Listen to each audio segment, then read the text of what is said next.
오늘 행동하는 믿음 12번째 제목은 어차피 하나님의 뜻이 정해져 있다면 열심히 살아야 할 필요가 있나? 어차피 하나님의 뜻이 정해져 있다면 열심히 살아야 할 필요가 있나? 사실 이 질문이 있지 않습니까? 어차피 하나님의 뜻이 정해져 있다면 열심히 이렇게 살 필요가 있나? 그 뜻대로 될 텐데 나는 뭐지? 이런 생각이 들 때가 있을 겁니다. 아마 또 어느 정도 단계에 오르신 분들은 그러지 않겠지만 아마 이런 생각이 문득 들 때가 있을 거예요. 사실 이 제목은 뭐에 대한 질문일까요? 하나님의 존재에 대한 질문이죠, 사실. 그죠? 하나님의 존재에 대한. 어차피 하나님이 있다면, 하나님이 계시다면, 하나님의 뜻은 하나님의 존재에 대한 거 아니겠습니까? 그러니까 우리의 신앙생활은 믿음 생활이라고 하는데 이 부분이 정리가 돼야 우리가 믿음 생활을 잘 할 수 있고 그 말은 신앙생활을 잘 할 수 있죠. 하나님이 하나님이 정말 계신가? 그 하나님이 계신다면 나와 하나님은 어떤 관계인가? 라는 질문이겠죠. 오늘 나는 뭐지? 하나님 계신가? 하나님 계신다면 오늘 나는 어떤 존재인가? 라는 것에 대한 질문이겠죠. 하나님의 존재에 대한 질문은 결국 나에 대한 질문과 같아요. 반드시 연결되게 되어 있습니다. 그래서 히브리서 11장 6절에는 믿음이 없이는 하나님을 기쁘시게 하지 못한다고 했어요. 그러니까 믿음이 뭡니까? 하나님이 계시는 것을 아는 거죠. 하나님께 나아간 자는 그가 계신 것, 그가 존재하고 있다는 사실을 알아야 한다고 얘기했습니다. 그것이 믿음이라고 얘기했어요. 이 부분에 대해서 조금 구체적으로 한번 들어가 보길 원합니다. 자, 하나님의 뜻을 우리가 이해하려고 하는데요. 하나님의 뜻이 무엇입니까? 하나님의 말씀이겠죠. 그러니까 하나님의 말씀을 이해하는 데 있어서 가장 중요한 것은 뭘까요? 권위입니다. 권위에 대한 문제예요. 근데 이 권위의 속성을 알아야 돼요. 권위는 어떤 것을 인정하는 거잖아요. 인정하는 것. 근데 그 권위는 내 스스로 만들 수가 없습니다. 주어진 것을 의미합니다. 다시 말하면 권위는 뭐냐? 진정한 권위의 의미는 뭐냐? 마음의 인정이 권위예요. 마음의 인정. 그래서 진짜 권위는 포지션으로부터 오지 않아요. 어떤 경험 이런 것으로부터 오지 않아요. 마음의 인정으로부터 권위가 온다는 사실이에요. 여러분, 마음으로 인정하지 않고 얼마든지 형식적으로 하나님을 우리가 누구를 따를 수 있지 않습니까? 우리 하나님도 마찬가지잖아요. 마음으로 인정하지 않고 얼마든지 종교 생활 할 수 있지 않습니까? 이 참 중요한 문제 아니겠어요? 나는 교회 와 있는데 마음은 딴 데 가 있는 거죠. 그러니까 마음의 인정, 그것이 권위라는 거예요. 이 부분 깊이 생각해 보셔야 돼요. 아까 우리 집사님도 대표 기도를 하셨는데 굉장히 솔직한 기도를 하셨잖아요. 어떤 그 종교적인 생활 태도와 그런 것에 대해서 정말 하나님 우리를 붙잡아 달라고 간절히 기도했지 않습니까? 하나님을 믿는다는 건 뭘 말하는가? 하나님을 믿는다는 것. 내가 하나님을 믿는다는 건 뭘 말하겠습니까? 여러분 한번 질문해 보셨어요? 내가 하나님을 믿는다는 게 뭘까? 하나님을 믿는다는 게 왜 중요하냐면요. 믿음의 선택권이 나에게 있기 때문에. 내가 선택하지 않으면 안 믿을 수 있는 거예요. 여러분이 하나님을 믿는 건 여러분이 선택하셨기 때문에 하나님을 믿는 거예요. 그 선택권이 나에게 있고 그 선택권을 하나님 나에게 주어 주셨다는 것. 그러니까 그 선택을 하려면, 하나님을 선택하려면 어떻게 해야겠어요? 하나님의 권위를 인정해야겠죠. 어디에서? 내 마음에서. 그래야 선택할 수 있을 거 아닙니까? 자, 이쪽으로 갑시다. 이것이 하나님의 뜻이었어요. 근데 내 마음에 그것들을 선택해야 갈 수 있는 것 아니겠어요? 인정해야 따를 수 있는 것 아니겠습니까? 그분의 권위를 인정해야 내가 갈 수 있는 거 아니겠습니까? 자, 로마서 10장 9절 10절에 보면 바로 이 믿음이 바로 그걸 선택하는 건데, 믿음의 출발 지가 어디인지에 대해서 이야기하고 있어요. 내가 만일 내 입으로 예수를 주로 시인하며 또 하나님께서 그를 죽은 자 가운데서 살리신 것을 내 마음에 믿으면 구원을 받으리라. 사람이 마음으로 믿어 의에 이르고 입으로 신하여 구원에 이르니라. 이 말씀이 중요한 것은 믿음의 출처가 마음이라는 사실, 마음이라는 사실. 마음으로 믿어야 입으로 시인할 수 있는 겁니다. 그러니까 입으로는 얼마든지 시인할 수 있어요. 그러나 마음으로는 안 믿을 수 있다는 거예요. 내가 입으로는 얼마든지 하나님 사랑합니다라고 얘기할 수 있고 내가 당신 좋아해 라고 얘기할 수 있지만 마음으로는 그렇지 않을 수 있다는 거예요. 성경에서는 마음의 동의가 없는 입술의 고백은 믿음이 아니라고 얘기합니다. 잘 보세요. 마음의 동의가 없는 입술의 고백은 믿음이 아니라고 얘기해요. 마음으로 인정할 때 상대방을 향한 권위가 생겨나는 것이에요. 그때가 바로 상대방을 향한 믿음이 생겨나는 것이에요. 마음이 뭔가 딱 움직였어요. 바로 그 순간이 상대방을 향한 믿음이 생겨나는 순간입니다. 하나님의 말씀도 그 관점에서 보면 명확하죠. 말씀이 권위가 있는 이유는 이게 다 하나님의 말씀으로 이게 글로 기록되어 있는 written 된 거잖아요. 기록되어 있지 않습니까? 그런데 하나님의 말씀의 권위를 우리가 다른 종교학자들은 이것을 그냥 책으로 경전으로 볼 수 있겠지만 역사책으로도 볼 수 있겠지만 우리는 하나님의 말씀을 하나님과 같은 동등선상에 놓고 권위를 두는 이유는 무엇입니까? 이 말씀의 저자가 하나님이기 때문에 그래요. 그러니까 authority라는 이 단어는 이 저자 이 author라는 이 저자는 authority 권위로부터 출발한 거예요. 그게 굉장히 중요한 거죠. 그러니까 저자이기 때문에 권위가 있는 거죠. 우리가 어떤 작가를 신뢰할 때 작가의 글을 믿어요. 왜? 작가를 신뢰하기 때문에 글을 믿는 거예요. 그 사람을 신뢰하기 때문에 그 사람의 말을 믿고 그 사람의 글을 믿는 거죠. 그러니까 우리가 하나님의 말씀에 권위를 둔다는 건 이거 자체가 아니라 뭡니까? 하나님에 대한 믿음, 하나님을 신뢰하기 때문에 우리가 권위를 두는 거죠. 그럼 그 하나님은 어떤 분입니까? 이것 또한 성경에서 명확하게 기록하고 있어요. 하나님은 어떤 분인가? 요한일서 4장 8절 사랑하지 아니하는 자는 하나님을 알지 못하나니 이는 하나님은 사랑이시니라. 우리 하나님은 사랑이십니다. 사랑도 여러 종류의 사랑이 있어요. 혼적인 사랑, 육적인 사랑이 있는데 그러나 성경에서 말씀하신 하나님의 사랑의 속성은 아가페의 사랑이죠. 희생적 사랑이고 이타적 사랑이에요. 이기적 사랑이 아니에요. 저희 교회에서 제가 계속 강조하고 있는 것 지금. 두 번째 계명의 사랑의 증거가 없는 사람은 첫째 계명 절대 아니다 이거. 모든 것은 영적인 원리는 실체를 갖는다고 얘기했어요. 실체가 없는 영은 없어요. 그림자가 있기 때문에 실체가 있는 것이에요.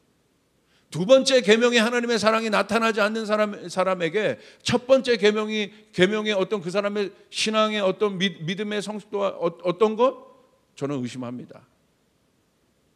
절대 그러지 않아요. 영적 원리는 실체가 없잖아요. 삶에, 현장에, 관계에, 공동체에 모든 것은 실체가 있습니다. 아멘. 예수 그리스도가 실체 아니겠습니까? 예수 그리스도가 중요한 이유는 무엇입니까? 보이지 않는 그 하나님을 예수님을 통해서 우리가 알 수 있었던 건 뭐예요? 하나님이 실체가 되신 거예요. 이게 원리입니다. 그래서 여러분 그 아가페의 사랑이 도대체 뭡니까? 우리는 알아요. 희생적 사랑. 근데 그 아가페의 사랑은 예수 그리스도 그분이 십자가에 죽으신 것. 그리고 우리가 아가페의 사랑을 갖고 있다는 것은 무엇입니까? 그거죠. 우리가 선교하는 이유는 뭐예요? 그 실체가 우리 안에 있기 때문에. 우리가 어려운 사람을 돕는 이유는 뭐예요? 그 실체가 우리 가운데 있기 때문에. 할렐루야. 실체가 없는 모든 것은 허상일 뿐이에요. 신기루일 뿐이에요. 앞으로 이 실체, 리얼에 대한 모든 것, 여러분, 이 모든 것이 화두가 될 겁니다. 왜? 이제 가상세계가 실제가 되고 있기 때문에. 지금 우리는 별로 감이 없죠. 여러분 생각해 보세요. 우리 장년부, 여러분 10년 전만 해도 지금 일어나고 있는 우리 주변에 있는 디지털 환경들을 한번 생각해 보세요. 앞으로 어떻게 또 변할까요? 그러니까 이제 실체에 대한 거예요. 실체에 대한 거. 제가 요즘에 그 메타버스에서도 고민을 하고 있는데, 초등학교 가면 애들이 이미 자기가 메타버스인지 뭔지 모르고 이미 아바타 만들어서 다 거기서 산다고 그랬잖아요. 가상현실과 현실 공간이 구분이 안 되고 있어요. 제가 지금 화두를 계속 던지고 있어요. 만나는 목사님마다, 어떤 학자들마다 던지고 있어요. 이제 앞으로 뭐에 대해서 고민해야 되는 줄 아세요? Virtual being에 대해서 고민해야 되는 거예요. 가상세계 안에 있는 어떤 플랫폼의 개념들이 아니라 가상세계 안에 있는 존재, Virtual being, 그 아바타는 누구냐? 이미 초등학교 애들은 그 아바타와 나를 동일시하고 있는데 우리가 관심 없는 거죠. 앞으로 5년, 10년이면 어떤 세상이 펼쳐질지 모르는데, 빙에 대한 문제, 빙에 대한 문제. 그 존재는 뭐냐 도대체? 굉장히 중요하죠. 헬로.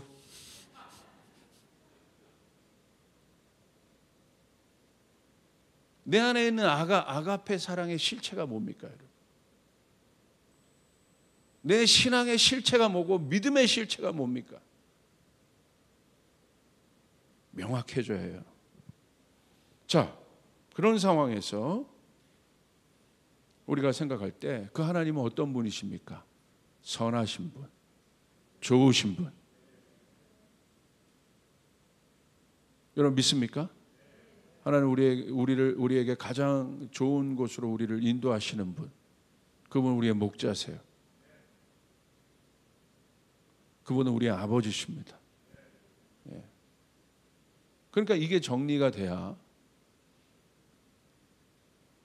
우리가 아까 이 설교 제목에서 던졌던 그 질문들에 대해서 나올 수 있어요. 대부분이 우리가 어떤 행위의 영역으로 들어갈 때 바로 그 질문들이 반드시 이제 그 질문들과 충돌을 하거든요. 하나님, 이렇게까지 열심히 하는데 하나님 문도 안 열어주시고 뭐 이런 거.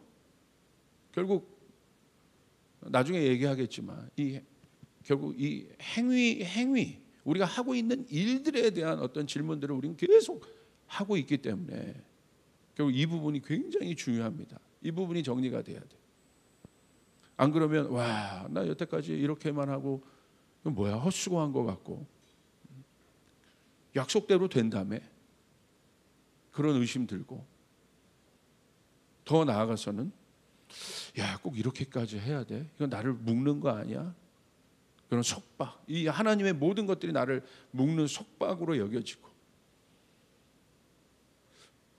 벗어나고 싶고, 결국은 그런 충돌들이, 그런 질문들이, 그런 파도들이 우리 안에 계속 옵니다. 우리 그 다음 단계로 한번 들어가 봅시다. 정해진 하나님의 뜻, 하나님의 뜻 정해져 있다. 맞죠? 성도의 신앙에 있어서 가장 중요한 것은 하나님의 뜻입니다. 우리 가정, 공동체, 국가, 시대와 상황에 있는 하나님의 뜻이 중요합니다. 그럼 하나님의 뜻은 무엇입니까? 말씀드렸죠? 말씀이에요. 말씀에 하나님의 뜻이 있습니다. 하나님의 뜻은 창세기부터 요한계시록까지 명확히 나타나 있습니다. 연대기적으로 선명해요. 처음이 있으면 마지막이 있습니다. 처음과 마지막, 알파와 오메가는 하나님의 속성입니다. 그렇다면 우리는 질문합니다. 우리의 질문은 선명해요. 정해진 하나님의 뜻이 있다면 그 속에서 사람, 나, 공동체, 교회, 성도의 역할은 무엇인가? 이제 드디어 이 질문을 하는 거예요. 정해진 하나님의 뜻이 있다면, 또 이 교회를 향해서 하나님이 정해주신 하나님의 뜻이 있다면, 우리가 그 고민하는 거잖아요. 그냥 교회 왔다 갔다 하는 것이 아니라 그 속에서 나의 역할은 무엇인가? 근데 여러분, 어차피라는 단어를 제가 좀 소개하고 싶어요. 이 부사를. 어차피의 뜻을 제가 보니까 오늘 제목에 어차피라는 게 있잖아요. 이렇게 하든지 저렇게 하든지 또는 이렇게 되든지 저렇게 되든지, 그게 어차피래요. 이렇게 하든지 저렇게 하든지 이렇게 되든지 저렇게 되든지. 어차피라는 말은 정해져 있기 때문에 고민하지 말라는 거예요. 정해져 있기 때문에 갈 것이라면 당장 가는 것, 그게 어차피예요. 정해져 있다면 어차피 정해져 있다면 가. 그게 어차피란 뜻이에요. 정해져 있기 때문에. 긍정적인 의미로는 고민하지 말고 행동하고 움직이라는 거겠죠. 이제 그만 고민해. 어차피 정해져 있잖아. 가. 이게 어차피란 뜻 아니에요? 그런데 부정적인 의미로는 또 이렇게도 보일 수 있어요. 정해져 있기 때문에 할 필요가 있나? 라는 비관적이고 회의적인 질문으로도 사용할 수 있습니다. 오늘 성도들의 질문이 여기 있습니다. 어차피 정해져 있기 때문에 간다 라는 사람도 있고, 어차피 정해져 있는데 뭘 그렇게까지 열심히 할 필요가 있나? 어차피 정해진 거잖아. 어차피 그 뜻대로 될 거잖아.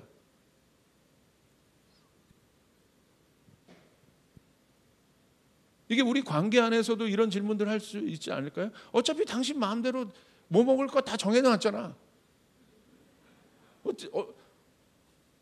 결국 중국집 갈 거잖아.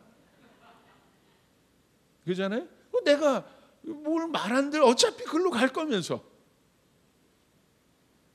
그죠? 빨리 가 그냥. 뭐 그럴 수 있잖아요. 다 질문할 수 있죠. 하나님 뜻이 어차피 정해져 있다면 내가 신앙적으로 최선을 다해야 하는 의미가 무엇이겠습니까? 라는 질문이에요. 여러분, 최선을 다하세요. 우리 교인들 성도들은 제가 봐도 최선을 다합니다. 이렇게 해도 저렇게 해도 어차피 전능하신 하나님의 뜻대로 될 터인데 왜 이렇게 목사님은 최선을 다해서 선포기도 하고 훈련하라고 강조하는가? 어차피 그대로 될 거라면. 할렐루야. 맞는 말이에요. 하나님의 뜻은 말씀으로 선명하게 정해져 있습니다. 하나님은 스스로 하나님의 뜻을 이루어 가십니다. 믿습니까? 하나님의 말씀의 속성이 언약과 약속이잖아요. 언약과 약속은 결과에 대한 확실한 보증이에요. 약속은 뭐예요? 결과를 보증해 주는 거예요. 언약이죠. 내가 너랑 결혼할게. 그 약속이에요. 그럼 결혼하는 게 그 결과를 보증해 주는 게 약속이에요. 지금 약속한 내용이 반드시 그렇게 된다는 거예요. 그게 하나님의 말씀이죠. 하나님의 뜻이잖아요. 그렇다면 이 말씀대로 될 터인데, 계시록에도 다, 창세기부터 계시록까지 다 나와 있고 이 안에 우리의 모든 것이 있는데, 그렇다면 이제 진짜 질문, 사람은 무엇을 해야겠습니까? 가장 중요한 질문이에요. 이 역할에 대한 질문은 역으로 얘기하면 존재에 대한 질문이에요. 그 존재를 발견하는 사람은 그 역할을 수행해요. 아버지라는 존재를 아는 사람은 아버지의 역할을 감당해요. 아버지의 역할을 감당하지 못하고 어머니의 역할을 감당하지 못하는 사람들을 왜 그런 줄 아세요? 이름만 아버지고 어머니이기 때문에. 목사라는 존재를 발견하면 목사의 역할을 해요. 성도라는 존재를 발견하면 성도의 역할을 하게 돼 있어요. 내가 제자라는 존재를 발견하게 되면 제자의 역할을 하게 돼 있어요. 절대 분리되어 있지 않아요. 지금 일어나고 있는 뭐 아동학대 이런 거 보십시오. 이름만 아버지지. 역할을 못하고 있잖아요. 방치하고. 그럼 아버지의 존재를 발견하지 못한 거예요. 그러니까 이건 굉장히 중요한 질문이죠. 그러면 사람이란 존재를 우리가 정의해봐야, 사람이 어떤 존재인지 정의해봐야, 아까 우리가 던졌던 궁극적인 질문, 우리가 어떤 역할을 해야 되는가? 어차피 하나님의 뜻이 정해져 있다면 우리가 무슨 역할을 할 필요가 있어? 이 질문에 답을 할 수 있는 거예요. 자, 이것 또한 성경으로 우리가 증명해야죠. 창세기 1장 27절 28절 이렇게 기록되어 있어요. 우리 한번 이 부분은 너무 중요하기 때문에 같이 한번, 너무 잘 아시고 그러나 여러분 잘 알고 있는가? 제가 항상 알에 대해서 설명하죠. 알면 뭐라고 그랬어요? 머리가 아니라고 했어요. 이것이 내 삶에 나타나고 있는가라는 거죠. 이 말씀이 체화되고 있는가라는 거죠. 우리 같이 한번 읽어보겠습니다. 시작.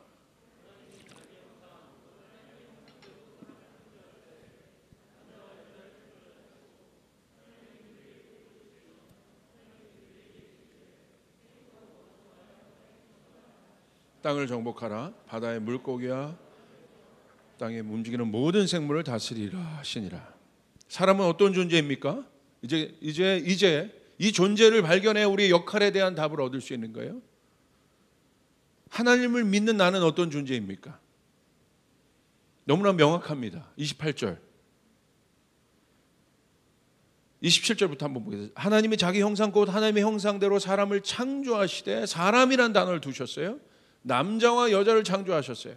이게 사람이에요. 근데 이 사람은 어떤 존재인가? 28절 뭐라고 되어 있습니까? 하나님이 그들에게 복을 주셨어요.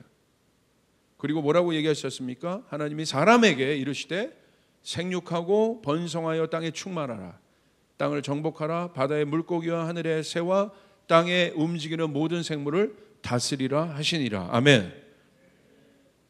하나님의 형상인 사람은 어떤 존재입니까? 여러분은 어떤 존재입니까? 우리 김대현 전사님은 어떤 존재예요? 여러분은 어떤 존재입니까? 사람의 본질, 나. 그게 정의가 돼야 그 사람들이 모인 교회도 정의가 될 것 아니겠습니까? 여기 이 말씀에 너무나 명확하게 기록돼요. 그 사람은 어떤 존재냐? 복이다. 여러분이 하나님의 복이라는 사실을 믿습니까? 이게 해결이 안 되면 그 질문 계속 한다니까요. 내가 누군지를 알아야, 성경에서 그걸 발견해야 되는 거죠. 내가 누군지를 알아야. 하나님의 형상이 뭐냐? 하나님이 사람을 창조하셨는데 어떤 사람을 창조하셨느냐? 성경 뭐라고 얘기하고 있어요? 복이라는 거예요. 복. 존재적으로 우리는 복이라는 사실이에요. 이 복은 내가 만들 수 있는 개념이 아니에요. 주어진 것입니다. 그냥 그렇게 명명되어진 거예요. 존재 자체. 영적이기 때문에 그렇습니다. 주어진 것이에요.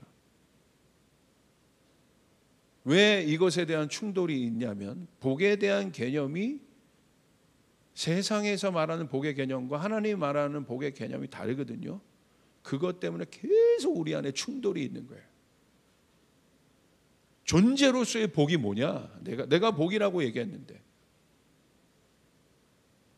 주어졌는데, 그냥 내가 가진 것이 아닌데, 나는 하나님이 창조하셨을 때부터 복인데, 사람은 하나님이 창조하셨을 때부터 복인 거예요. 할렐루야. 근데 세상의 복의 개념은 어떤 복이에요? 소유를 통한 복을 만들어요. 그러니까 결국 그 싸움인 겁니다. 존재와 소유에 대한 싸움이에요. 여러분, 자본주의 시대의 복은 뭘까요? 지금 우리가 자본주의 시대에 있잖아요. 자본주의 시대에 와, 저 사람 참 복받았네 라고 할 때 우리가 복받은 사람을 보고 누굴 보고 복받았다고 해요? 명확해요. 세상이 말하는 복의 개념은 소유입니다. 소유. 결국 모든 논쟁의 마지막은요, 누가 소유하고 있느냐는 거예요. 디지털 세상이 열렸습니다. 모든 것이 0, 1이라는 비트로 바뀌어졌어요. 사람도 비트로 바꾸고 모든 것을 다 그게 디지털이에요. 디지털화한다는 것은 아날로그에 있었던 모든 것들을 비트로 바꾸는 겁니다. 그래서 사람들이 새 시대가 되었다, 새 시대가 열렸다 이렇게 봤어요. 근데 어느 날 딱 가보니까 그 새 시대를 소유하는 기업들이 나타나고 있어요. 그리고 그 소유를 통해서 기득권이 되고 힘을 갖고 권력을 가져요. 그러니까 마지막에 또 무슨 논쟁이 하는 거예요? 누가 소유하고 있느냐? 새 시대가 열린 게 중요한 게 아니라 그것에 대해서 다 유토피아 같은 희망들을 인류가 가졌는데, 기술로 새 시대를 열었는데 결국 인간의 마지막 욕망은 뭐예요? 누가 그걸 소유할 거냐는 거예요. 새 시대가 열리면 뭐합니까? 소유자가 나타나서 강력하게 그것을 또 컨트롤하고 있는데, 이 싸움인 겁니다. 항상 인류는 이 싸움이었던 거예요. 그리고 그 소유로 인해서 재편이 돼요. 거기서 세상에 복받은 사람들이 나타나요. 새 시대에 복받은 사람들.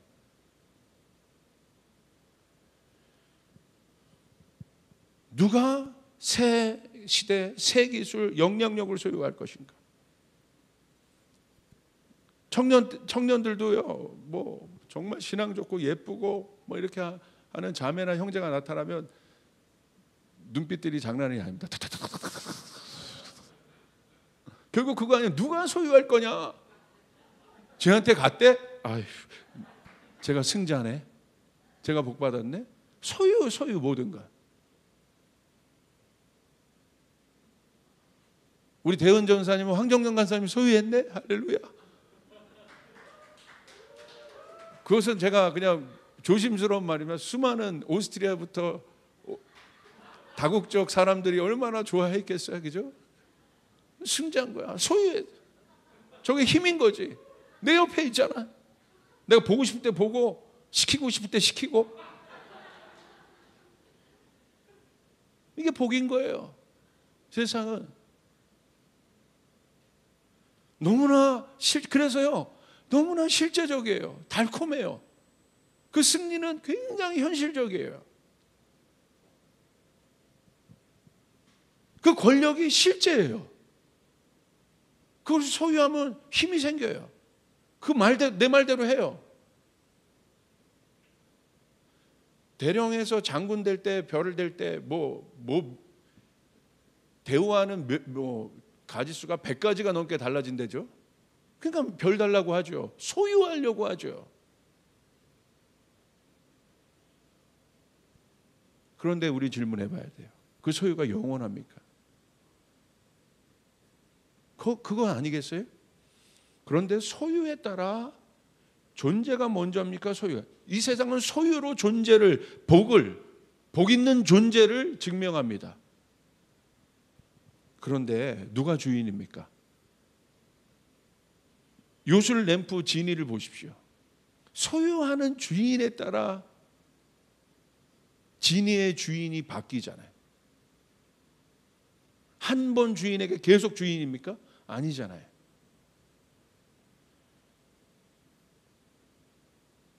그래서 사람의 욕망은요, 모든 것을 권력화하고 싶고 기득권화하고 싶은 거예요. 그 수단이 소유입니다. 그리고 그 소유의 대물림을 통해서 자신의 영향력을 지킵니다. 그런데 그 또한 영원하지 않아요. 자, 여러분 증명해 보세요. 영원한 기업이 있습니까? 영원한 왕이 있었습니까? 정말 중요한 질문 아니에요? 영원한 교회가 있었습니까? 제가 말하는 본질적 존재적 교회 말고 초대교회가 지금까지 남아 있습니까? 아니지 않습니까? 영원하지 않아요. 그건 복이 아닙니다. 그럼 우리가 어떤 존재냐? 복의 의미는 뭐냐? 이 복을 바라크라고 해요. 바라크. 버락 오바마도 이 버락이 바라크라고 한다고 하더라고요. 바라크 복. 하나님께서 이 바락은 뭐냐면요. 바라크는 뭐냐면 하나님께서 어떤 존재를 만드실 때, 하나님이 어떤 존재를 만드실 때 하나님께서 의도하신 존재로 만드는 거예요. 모든 존재에는 하나님의 의도가 있는 거예요. 할렐루야. 그게 복이에요. 바라크란 뜻이에요. 그리고 그가 존재하기, 하나님의 의도된 존재, 하나님의 형상이 그 의도된 존재잖아요. 그 의도된 존재로 존재하기 위해 필요한 모든 것이 충족된 상태가 복이다. 하나님이 창조하셨을 때 의도하신 대로 충만한 생명을 가지고, 복이 뭐냐? 바라크는 뭐냐? 하나님과 함께 거하고 있는 상태. 이게 복인 거예요. 다시 말하면 복은 뭐냐? 사람이 뭐냐? 그리고 그 사람을 바라크라고 하셨는데, 복이라고 하셨는데, 그 복은 뭐냐? 창조주이신 하나님, 그리고 우리는 그 의도대로 창조된 우리들, 하나님과 우리들이 함께하고 있는 상태. 할렐루야. 이것을 복이라고 하는 거예요. 그래서 영원한 거죠. 우리가 하나님과 함께할 수 있는 존재라는 거예요. 그 증명이 무엇입니까? 창세기를 여러분 그래서 또 곱씹고 보라고 하는 이유가 그거예요. 우리의 코에 하나님의 영, 생기, 루아흐를 불어주셨잖아요. 그래서 우리가 어떤 존재가 됩니까? 네페시가 됩니다. 생명이 됩니다. 이 생명은 어떤 존재예요? 이 생명이라는 것은 뭐냐면, 이 영혼이라는 단어로도 쓰기도 하는데, 네페시라는 단어는 영혼이라고 쓰기도 하는데, 어떤 생물이 있어요. 그러니까 이게 생물에게 쓰이는 단어예요. 그런데 산 존재로 있는 그 상태, 죽은 존재가 아니라 산 존재. 그러니까 우리가 네페시라는 건 뭐예요? 우리가 살아있다는 건 뭐예요? 성경에서 말하는 너는 살아있구나라는 건 어떤 거예요? 하나님의 영이 들어가 있는 존재라는 거예요. 할렐루야. 하나님의 영이 있는 거, 그 사람이 네페시가, 그 사람이 살았다는 거예요. 지금 그 대표적인 반증이 이겁니다. 하나님이 선악과 먹지 말라고 그랬어요. 선악과를 먹는 날에 네가 정령 죽으리라.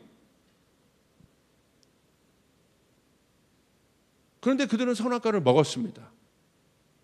그러니까 선악과를 먹는 날에 네가 정령 죽으리라는 것은 우리를 협박하기 위한 하나님의 그것이 아니라 하나님의 말씀인 거예요. 하나님의 의도인 거예요. 그럼 우리는 하나님의 의도를 지키는 존재가 아니라 우리 존재 자체가 하나님의 의도로 되어 있는 존재예요. 할렐루야. 하나님 말씀으로 되어 있는 존재라 이거예요. 먹는 날에 네가 정령 죽으리라. 이 갈등이 없어야 되는 존재거든요. 근데 마귀가 와가지고 갈등을 일으키잖아요. 벗어나게 만들잖아요. 벗어나라고. 그 의도에서 벗어나라. 하나님의 의도에서 벗어나라. 하나님의 말씀에서 벗어나라는 건 뭐냐면 하나님의 형상을 깨는 거죠. 지금 그 의도를 깨는 거죠. 네 마음대로 해. 하나님 없이 네가 하나님 될 수 있다는 거죠. 그래서 어떻게 했습니까? 먹었어요. 그런데 안 죽었네? 안 죽었잖아요. 정령 죽으리라고 했는데. 그런데 성경에서의 죽음은 그 죽음이 아니에요. 성경은 이미 그것을 먹는 날에 인간이 하나님의 의도를 벗어난, 하나님의 말씀을 벗어난 그 상태가 죄인데 그 상태를 죽었다고 하는 거예요. 할렐루야. 그 상태를 죽었다고 하는 거예요. 영이 죽은 거죠. 하나님이랑 거하지 않고 있는 거죠. 하나님의 의도 밖으로 나가 있는 거죠. 바라크 밖으로, 바라크를 자기가 깨서 자기가 그 바라크를 만들려고 하는 거예요.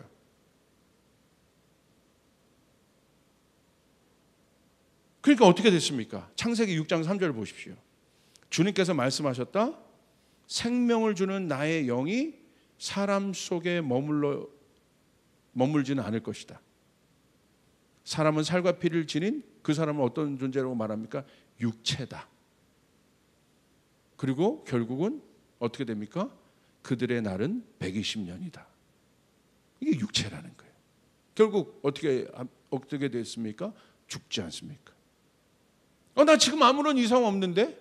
근데 성경은 하나님이 없는 그 상태를 죽음이라고 얘기하고 있는 거예요. 난 하나님 없이도 막 살아요. 근데 성경은 하나님이 없는 그 사람을 뭐라고 얘기하는 거예요? 죽은 존재라 얘기하고 있는 거예요.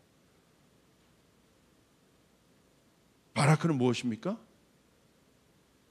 그 하나님과 같이 거하는 것입니다. 그게 우리들이에요. 그게 살았다라고 얘기하는 거예요. 하나님의 영.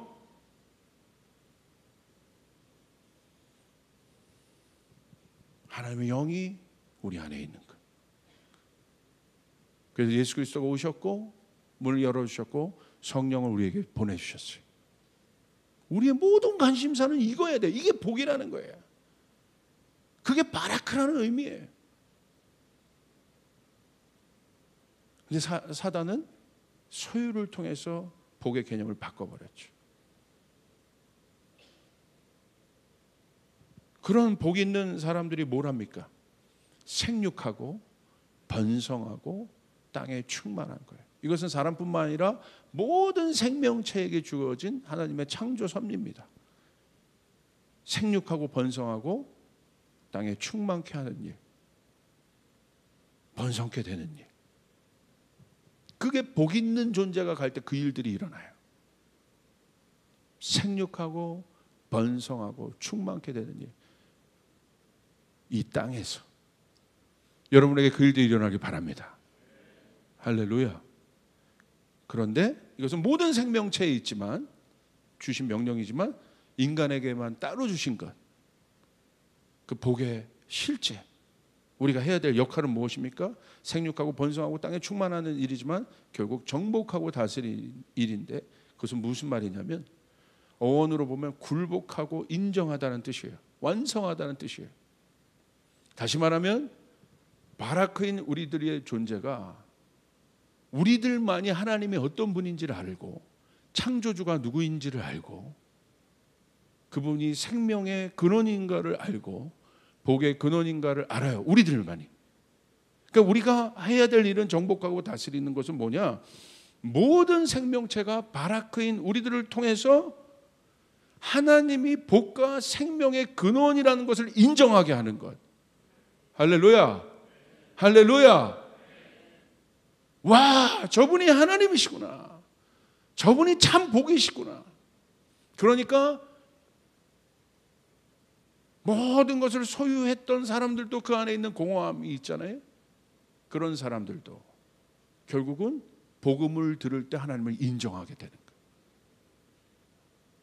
그게 다스리고 정복하는 일, 우리가 해야 될 일이라는 거예요.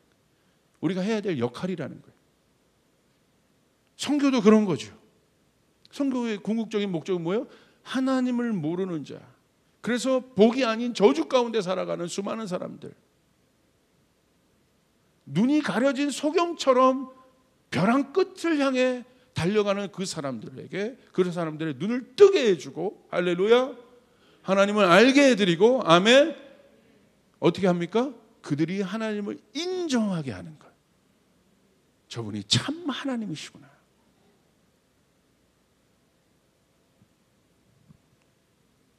그게 선교죠. 그게 전도죠. 그럼 우리는 어떤 존재입니까? 우리는 모든 것이 하나님의 뜻으로 되어 가지만 그 뜻을 하나님과 함께 동역하여 바라크가 하나님과 함께 있는 거라고 했어요. 하나님과 함께 이루어가는 존재가 사람이라는 사실을 여러분 명심하시길 바랍니다. 하나님의 명령을 받는 존재가 아니라 하나님의 의도가 우리 안에 있기 때문에 이미 우리도 그 복이 있기 때문에 하나님과 근데 그 복을 여러분 생육하고 번성하고 다스리고 충만케 하는 정복케 하는 그 일들을 어디서 하라고 하신 거예요? 땅에서. 하나님은 하늘은 하나님이 주관하시고 땅에서 하나님의 형상된 우리들이 하나님과 동역해서 그 일들을 세워가는 것. 우리가 하나님의 동역자라는 사실. 아멘. 로봇처럼 프로그램 입력해서 움직이는 존재가 아니라 우리는 하나님의 동역자라는 사실. 그래서 하나님은 반드시 이 땅에 이 일들을 푸실 때 이게 법칙입니다. 사람을 통해서 이루어 가십니다. 하나님이 사람을 통해서 황폐한 곳을 축복의 땅으로 바꾸십니다. 하나님이 사람을 통해서 저주를 축복으로 바꾸십니다. 아멘. 아멘.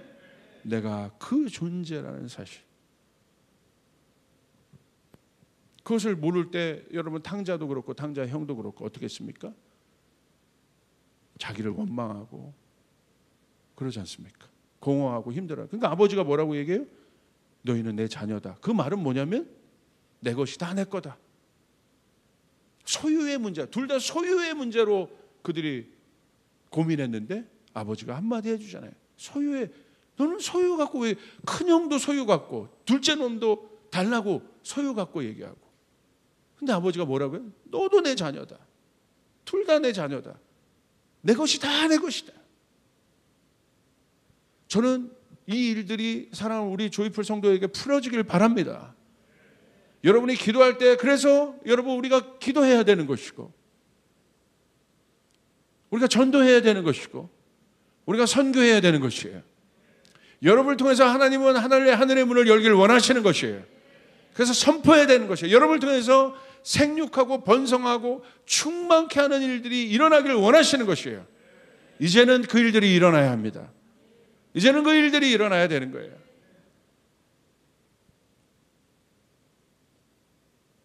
그래서 우리는 하나님께 최선을 다하는 겁니다. 와, 그렇구나. 내가 그냥 있는 존재가 아니라 부족하지만 하나님의 동역자구나. 하나님이 나 같은 사람도 쓰시는구나. 결국 그 고민 아니겠어요? 우리 안에 그 죄송스러운 마음이 있잖아요. 나 같은 사람도 하나님 쓰시나? 쓰시죠. 이유 하나. 어떤 상황, 어떤 환경, 무엇을 했던 간에 딱 하나.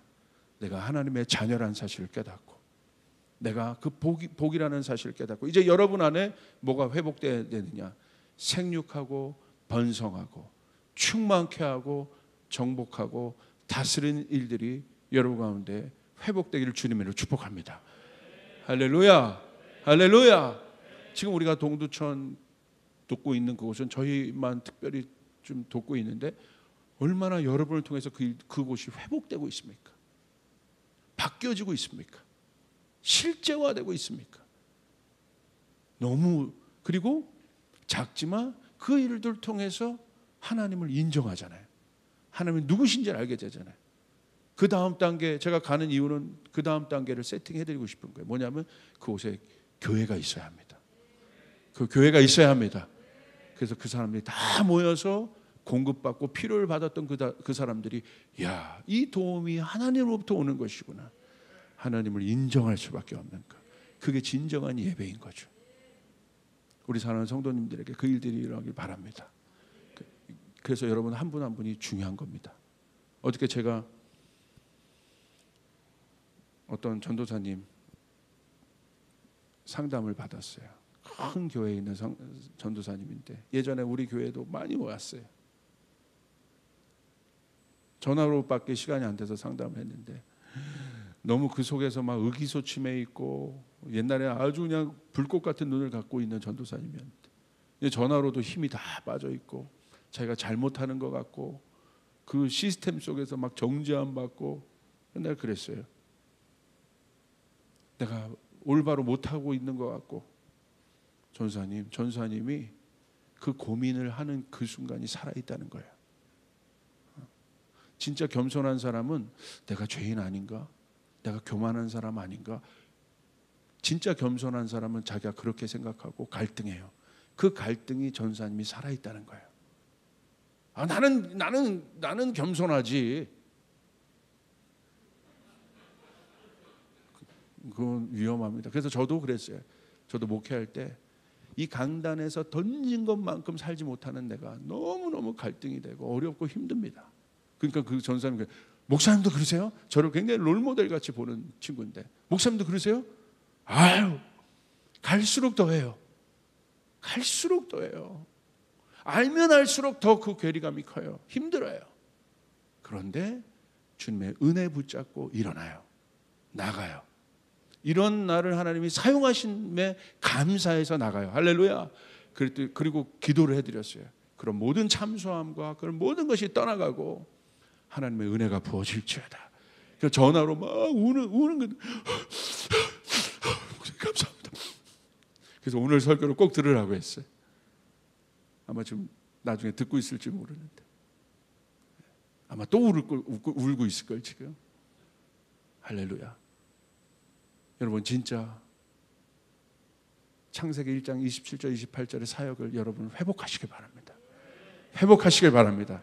여러분이 가는 곳에 깨지고 상하고 부딪히는 일들이 아니라 생육하고 번성하고 충만케 되는 일, 확장케 되는 일들이 우리 사랑하는 교우들에게 있을지어다. 있을지어다. 있을지어다. 이 모든 교회에게 있을지어다. 여러분 선포하십시오. 나는 하나님의 복이다. 복이다. 여러분 믿습니까? 진짜 영혼을 담아서 아멘을 한번 해보세요. 믿습니까? 여러분 믿습니까? 마음을 담아서 그대로 될지어다. 그대로 될지어다. 창세기 1장 28절이 이루어질지어다. 정말로 하나님 그렇게 되길 바랍니다. 기도하겠습니다. 하나님, 결국 우리의 역할에 대한 질문은 주님 우리의 존재에 대해 존재의 답이 있음을 압니다. 이 시간 다시 한번 성령님 이 일들을 증거하여 주시옵소서. 우리가 예수님을 통하여 구원받았고 하나님의 자녀가 되었다는 사실을 알게 도와 주시옵소서. 창조의 원형으로 우리가 회복되었다는 사실을 알게 도와 주시옵소서. 그래서 우리의 모든 우선순위가 하나님과 함께하는 것이 되게 도와 주시옵소서. 우리가 복이라는 사실을 알게 도와 주시옵소서. 우리 성도들이 가는 곳마다 그 일들이 이루어질지어다. 이 시간 명합니다. 실제적인 변화가 일어날지어다. 공급하여 주시옵소서. 충만케 하여 주시옵소서. 그 일들을 감당하는 저희 교회 되게 도와 주시옵소서. 감사합니다. 예수님의 이름으로 기도드리옵나이다. 우리 자리에서 일어나겠습니다. 우리 주님께 영광의 박수 올려드리겠습니다.